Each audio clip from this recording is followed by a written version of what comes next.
Today we're going to learn the basics of screen printing so you can actually print your own posters, tote bags, and t-shirts. Boom!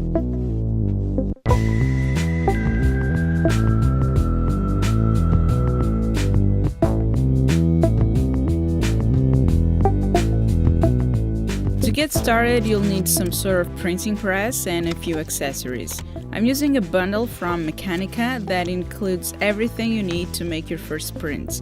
It comes with a printing press that you have to assemble yourself, and they include great instructions to keep you entertained for a few hours. I know that screen printing can sound a bit intimidating at first, at least that's how I felt initially, but it's actually a pretty simple process and you can achieve good results right from the start, which is quite encouraging.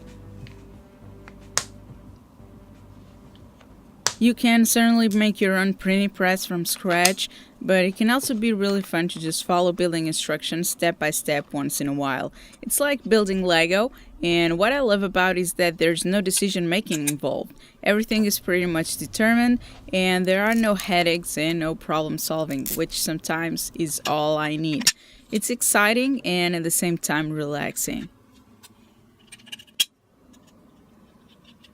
So I followed all the steps carefully and I find it to be a well-engineered and designed product. The quality of the components is great and I was impressed to see aluminum extrusions here.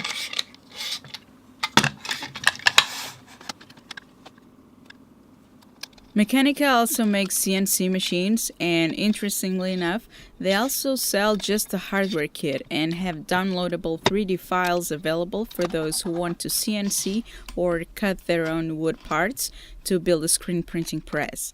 The fact that you can put it together is also good for understanding how it works and makes it easier to make adjustments on the future. In the bundle I got, everything is included, so even if you don't have a workshop or basic tools in your home, you can still put it together easily.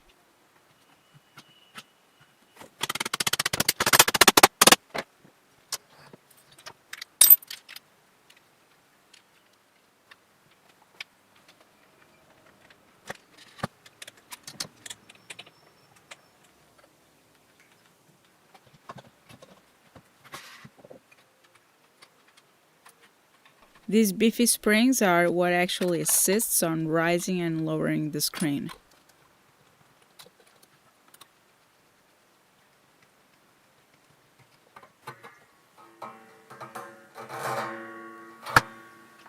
The table has a good size, not too big, but great for up to A3 paper size prints. I gave it a coat of water-based varnish for protection and durability. Okay, so now that we put the press together, we can move into the screen printing process. 155T mesh silk screen is included in the bundle, which is great for bold, thick designs. The first step is to degrease the screen, and you can do so by using simple dish soap and a sponge. Let it dry completely and grab your emulsion and scoop coater. You will want to turn your lights off and work on the darkest environment possible, or just use a dark room light. This emulsion comes ready to use. You just shake it and pour it into the scoop coater.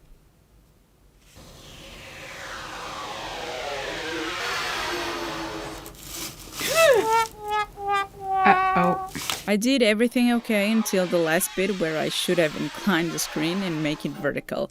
Spoiler alert, further in the video I'll show you a proper way to coat the screen. Always cover both sides of the fabric. The screen needs to be left to dry completely in a dark room, which in my case was the bathroom. So this emulsion is sort of an ink that reacts to UV light and permanently dries when exposed to it. This light also comes included with the bundle and is meant to be secured in the press at a certain distance and should be turned on for about 4 minutes to properly expose the screen. Now let's get into making the design. I used Photoshop to create a final image, and there is an important step that you need to make to prepare your image for screen printing. If your image is not totally black and white and has gray areas, you will need to convert it to only black and white dots. So if we zoom in, we can see that my universe particles have gray areas and my final print file looks a tiny bit different. But if we look closer and closer, we can see that it is all made out of black and white dots. In order to achieve that, I discarded all the layers except the background ones because the text and drawings are all pure white, and then I went to the image menu, mode, and grayscale. By setting it to grayscale, a bitmap option becomes available for you to click, and I've chosen 300 pixels per inch, and below you have to choose the option half-tone screen. Click OK, and in frequency you can mess around and print tests in regular paper so you can see the differences, but I ended up choosing 55 and 22.5 for the angle. Now we can see that no gray pixels are visible anymore, although looking at a far distance it still seems to have a gradient look. I had to invert the colors since I'm going to print with white ink over black paper and set it to the printer at the best quality possible. The designs were printed twice in the transparencies included in the bundle, and I could then stick them together perfectly aligned. This way the black areas get really opaque and absolutely no light can travel through the black ink. It's crucial to use a transparent tape here, otherwise the screen will get marks and unwanted ink will pass through later during the screen printing process. So we are basically making a negative of our design, and the areas where the light cannot pass through won't allow the emulsion to cure, which means that it will dissolve with water later when we wash the screen. I moved as quickly as I could, putting the screen over the printing press bed, placing the transparencies over the screen flipped horizontally, and placing a piece of glass or acrylic above to make sure the transparencies are really flat against the emulsion. We can then turn on the light and wait 4 minutes as recommended in the instructions. Using a different lamp and changing the distance of the light to the screen will also change the timing, so in that case you will need to experiment with different setups. Once the 4 minutes went by, I could rapidly place the screen in the shower and immediately wet both sides of the screen. You can grab the sponge again and gently rub it to release the uncured emulsion below running water. Let it dry under the sun, flipping it over or under the included lamp so that it fully hardens the emulsion, creating a resistant barrier for the printing ink. There are several types of ink meant for screen printing, and the one that comes with this kit is water-based, which I approve because it does less harm to the environment than solvent-based inks.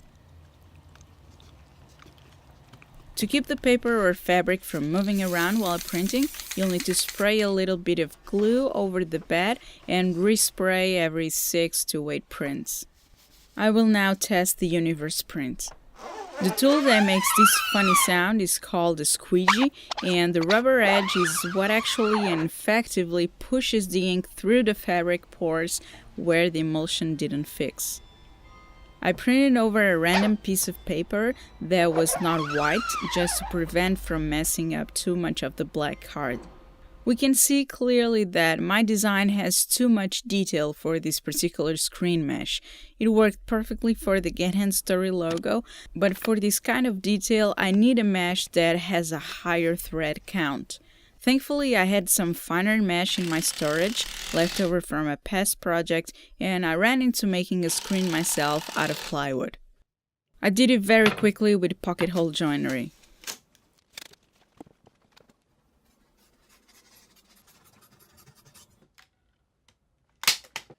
I watched a couple of videos on how to stretch the mesh and found an interesting idea that I decided to try, and I will link it up there in the card section.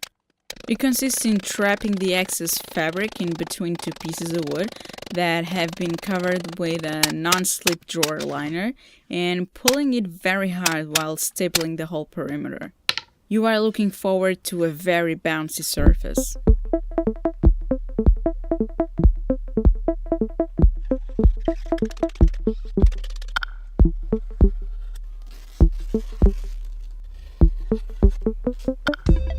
So here we go again, coating the screen, and this time I did a lot better without creating a mess.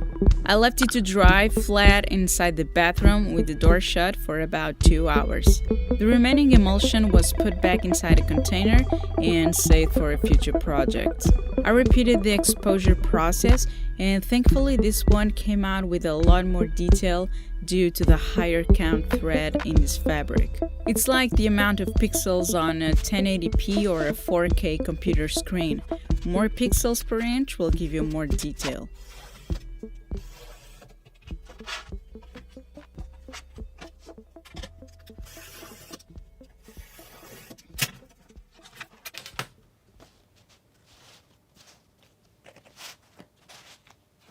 Finally, the moment we have been looking forward to. Let's start printing. Since I'm using thick materials and you need to have a reasonable distance between the fabric and the material, I placed a couple pieces of 2mm card below the screen frame to level up the height of the mesh. Take your time doing the necessary positioning of the paper.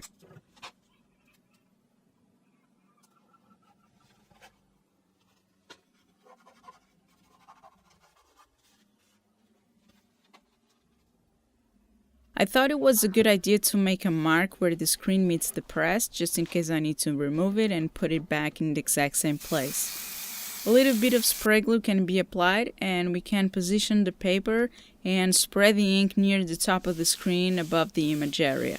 You will want a good amount of ink because the squeegee needs to flow really well, and the ink should cover the entire design when spread over the screen.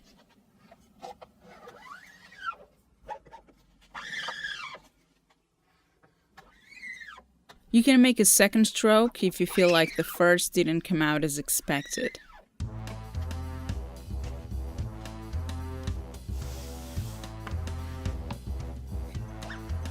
You will start to feel more and more confident as you go, and it really starts getting fun. I typically hate projects that require a lot of repetitive work, but somehow I don't feel the same way about screen printing.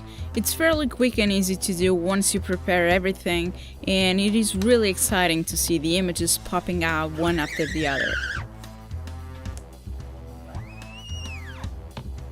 If you're interested in getting one of these prints, you can find them on my online shop at gethandsdirty.com/shop, or just click in the link below.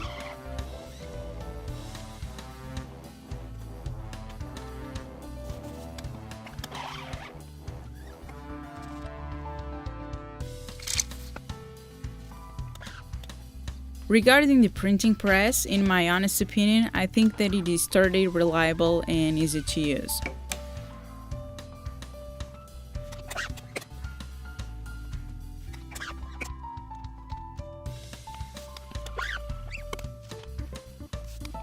Something I forgot to mention before is that you have to tape the perimeter of the screen where the emulsion doesn't quite get to, otherwise you will have printing ink all around the printing press table or your final print. I'm now going to try printing over fabric, and I got a bunch of black recycled cotton tote bags to print my logo on. When printing over fabric, you might need to make quite some passes, maybe 3 or even 4, until the print is uniform. You should flood the screen in between passes or when changing the materials, because the moist of the thick layer of ink will keep bits from drying and ruining your screen in the areas where the ink is supposed to pass through. Water-based ink can dry pretty quickly, so it's always best to keep it flooded. You can also find these on my online shop.